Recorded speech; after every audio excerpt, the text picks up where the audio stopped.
Getting to work in the morning and home at night can be frustrating in certain parts of the metro. None more than at a busy intersection in Northwest Omaha where traffic is stop and go. Mike McKnight shows us where and if improvements are in the works. Courtesy at the corners and patience in the line are a must at 168th and Ida. Rush hour typically where you sit there for a little bit and just be patient, the stop and go. But there's a lot of people out here and a lot more traffic. The Douglas County engineer agrees because Northwest development is booming. We are struggling to keep up from a funding standpoint and from just the availability of contractors and construction and design, trying to keep up with all these intersections. Expanding 168th and State is first in line for improvements, including traffic signals.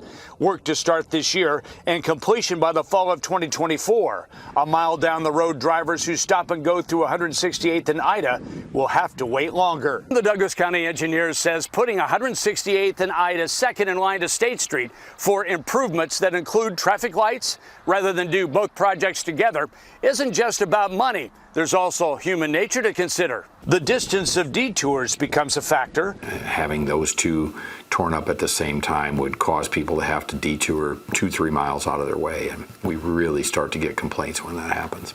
So 168th and Ida is scheduled for improvements, including stoplights, 2 years from now and won't be done until late 2025. But several factors play into meeting any construction deadline. So it's not just money, it's also having materials and people. Highly respected, high quality contractors that do good work, but they're very busy and they're having the same troubles that everybody is. They can't get enough raw materials.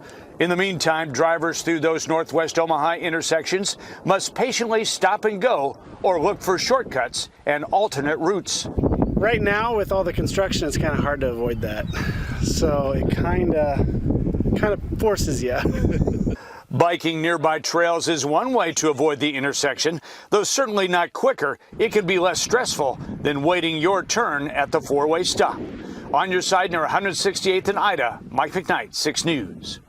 So here are the schedules and costs for the project. The reconstruction of 168th and State will be completed in 2024 at a cost of $6 million. The 168th Ida project, less expensive at $4 million and should be finished by late 2025. Both projects include replacing the four-way stops with traffic signals.